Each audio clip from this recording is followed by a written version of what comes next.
ഇരിണാവ് ഡാമിലേക്ക് അറവ് മാലിന്യം തള്ളി. മാലിന്യം തള്ളിയ ആളെ ദൃശ്യങ്ങൾ സഹിതം കണ്ടെത്തി. ഇയാൾക്കെതിരെ 1.5 ലക്ഷം രൂപ പിഴയും ചുമത്തി. പൊതുസ്ഥലത്ത് മാലിന്യം തള്ളുന്നവരുടെ വിവരങ്ങൾ ശേഖരിച്ചിട്ടുണ്ടെന്നും ഇത്തരക്കാരെയെല്ലാം പിടികൂടാൻ നാട്ടുകാരുടെ സഹായത്തോടെ സംവിധാനം ഉണ്ടാക്കിയതായും ജില്ലാ പഞ്ചായത്ത് പ്രസിഡന്റ് പി ദിവ്യ പറഞ്ഞു. യാതൊരു കൂസലുമില്ലാതെ ബക്കറ്റുകളിലാക്കി കൊണ്ടുവന്നാണ് ഇരിണാവ് ഡാമിലേക്ക് ഇയാൾ അറവ് മാലിന്യം തള്ളിയത്. സമീപത്ത് ആളുകൾ നിൽക്കുന്നു എന്നതുപോലും പ്രശ്നമായിരുന്നില്ല ഇയാൾക്ക്.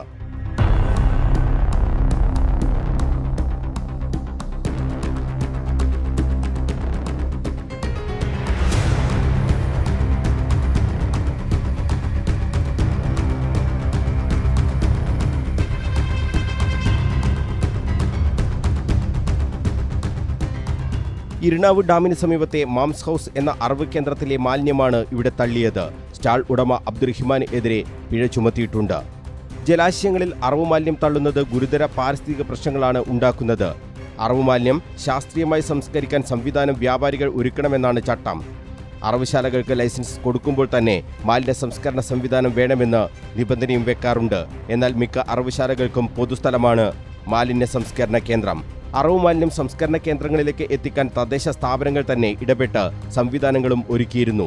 ചെറിയ ഫീസ് ഈടാക്കിയാണ് ഇത് ശേഖരിക്കുന്നത്. ഇതുപോലും കൊടുക്കാൻ കഴിയില്ലെന്ന് നിലപാട് എടുക്കുന്നവരാണ് പൊതുസ്ഥലത്ത് മാലിന്യം തള്ളുന്നത്. ഇരിണാവ് ഡാമിന് സമീപത്തെ മാംസ് ഹൗസ് സ്റ്റാളുകാർ സ്ഥിരമായി ഇത്തരത്തിൽ മാലിന്യം തള്ളാറുണ്ടെന്നാണ് പരാതി. ഇയാളെയാണ് നാട്ടുകാരുടെ സഹായത്തോടെ തെളിവ് സഹിതം പിടികൂടിയത്. മാലിന്യം തട്ടിയ ആളെ ദൃശ്യം സഹിതം പിടികൂടിയതിൽ കടുത്ത നടപടി സ്വീകരിച്ചതായി കല്യാശ്ശേരി പഞ്ചായത്ത് പ്രസിഡന്റ് ടി ബാലകൃഷ്ണൻ പറഞ്ഞു. വെള്ളത്തിൽ മാലിന്യം കലർത്തുന്നത് ഏറ്റവും വലിയ കടുത്ത ശിക്ഷയാണല്ലോ. അത് അവിടെ ആദ്യമുള്ള ഒരാൾ വീഡിയോ എടുത്ത് അയച്ചതാണ് ഞങ്ങൾക്ക്. ഇതിങ്ങനെ മാലിന്യം സ്ഥിരം തള്ളുന്നതാണ്, അയാൾ പറഞ്ഞിട്ട് കേൾക്കുന്നില്ല, അവൻ്റെ അടിയിൽ നടപടി സ്വീകരിക്കണം എന്ന് പറഞ്ഞിട്ട് വീഡിയോ എടുത്ത് അയച്ചു തന്നതാണ്. ആ വീഡിയോ വെച്ചിട്ടാണ് ഞങ്ങൾ ആക്ഷൻ എടുക്കുന്നത്. മാലിന്യം കലർത്തിയതിൽ മാലിന്യം ഒരിക്കലും പുഴയിലോ വെള്ളത്തിലോ മാലിന്യം കലർത്താൻ പാടില്ല. ഉദ്ദേശിച്ചിട്ടുള്ള ശിക്ഷയാണ് നമ്മൾ സ്വീകരിക്കാൻ പോകുന്നത്. മാക്സിമം 50,000 വരെ 50,000 1 ലക്ഷം വരെ പിഴ ഈടാക്കാം. നമ്മൾ 50,000 ഇപ്പം പിഴ ചുമത്തിയിട്ടുള്ളൂ. ആളുകാരോട് നമ്മൾ വിളിച്ചു പറഞ്ഞതാണ്, നോട്ടീസ് കൊടുത്തതാണ്, പൊതുവിടങ്ങൾ വലിച്ചെറിയാൻ പാടില്ല എന്നുള്ളത്. അവരുടെ ചിക്കൻ കടക്കാരുടെ യോഗം, മാംസ കച്ചവടക്കാരുടെ യോഗം വിളിച്ചാണ്. ഇയാൾ പങ്കെടുത്തില്ലെന്ന് ഓർത്തില്ല.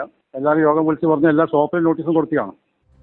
1.5 ലക്ഷം രൂപ ഇയാൾക്കെതിരെ പിഴ ചുമത്താനാണ് പഞ്ചായത്തിന്റെ തീരുമാനം.